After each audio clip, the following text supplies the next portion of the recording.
एक दिन रुरु मृग जंगल में सैर कर रहा था, लेकिन तभी वह किसी मनुष्य के चिल्लाने की आवाज सुनता है।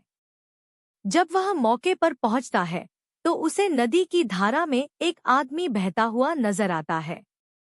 यह देखकर मृग उसे बचाने के लिए नदी में कूद पड़ता है और डूबते व्यक्ति को उसके पैर पकड़ने की सलाह देता है, लेकिन वह व्यक्ति उसके पैर पकड़कर मृग के ऊपर ही बैठ जाता है। अगर मृग चाहता तो उसे गिराकर पानी से बाहर आ सकता था, लेकिन उसने ऐसा नहीं किया।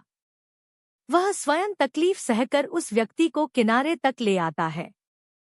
बाहर आते ही व्यक्ति मृग को धन्यवाद कहता है, तो इस पर मृग कहता है, अगर तुम मुझे सच में धन्यवाद करना चाहते हो तो किसी को यह मत बताना कि तुम्हें एक स्वर्ण मृग ने डूबने से बचाया है। मृग ने उसे कहा, अगर मनुष्य मेरे बारे में जानेंगे तो वे मेरा शिकार करने की कोशिश करेंगे। यह कहकर रुरु मृग जंगल में चला जाता है। कुछ समय बाद उस राज्य की रानी एक सपना देखती है जिसमें उसे रुरु मृग दिखाई देता है। रुरु मृग की सुंदरता को देखने के बाद रानी उसे अपने पास रखने की लालसा करने लगती है। इसके बाद रानी राजा को रुरु मृग को ढूंढकर लाने के लिए कहती है। राजा बिना देरी किए नगर में ढिंडोरा पिटवा देता है कि जो कोई भी रुरु मृग को ढूंढने में मदद करेगा उसे एक गांव और 10 सुंदर युवतियां इनाम में दी जाएंगी।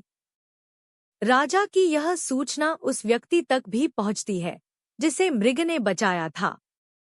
वह व्यक्ति बिना समय गंवाए राजा के दरबार में पहुंच जाता है और रुरु मृग के बारे में राजा को बताता है। राजा और सिपाही सहित वह व्यक्ति जंगल की ओर चल पड़ता है। जंगल में पहुंचने के बाद राजा के सिपाही मृग के निवास स्थान को चारों तरफ से घेर लेते हैं। जब राजा मृग को देखता है तो खुशी से फूले नहीं समाता, क्योंकि वह मृग बिल्कुल वैसा ही था जैसा रानी ने बताया था। मृग चारों ओर से सिपाही से घिरा हुआ था और राजा उस पर बाण साधे हुए था, लेकिन तभी मृग राजा से मनुष्य की भाषा में कहता है, हे राजन, तुम मुझे मार देना, लेकिन पहले मैं यह जानना चाहता हूँ कि तुम्हें मेरी जगह का रास्ता किसने बताया। इस पर राजा ने उस व्यक्ति की ओर इशारा किया जिसकी जान मृग ने बचाई थी। उस व्यक्ति को देखकर मृग कहता है, निकाल लो लकड़ी के कुंदे को पानी से, न निकालना कभी एक अकृतज्ञ इंसान को। जब राजा ने मृग से इन शब्दों का मतलब पूछा तो मृग ने बताया कि उसने इस व्यक्ति को डूबने से बचाया था। मृग की बातें सुनकर राजा के अंदर की इंसानियत जाग गई। उसे खुद पर शर्म आने लगी और क्रोध में उस व्यक्ति की ओर तीर का निशान कर दिया। यह देखकर मृग ने राजा से उस व्यक्ति को न मारने की प्रार्थना की। मृग की दया भावना देखकर राजा ने उसे अपने राज्य में आने का निमंत्रण दिया। मृग राजा के निमंत्रण पर कुछ दिन राजमहल में रहा और फिर वापस जंगल लौट गया।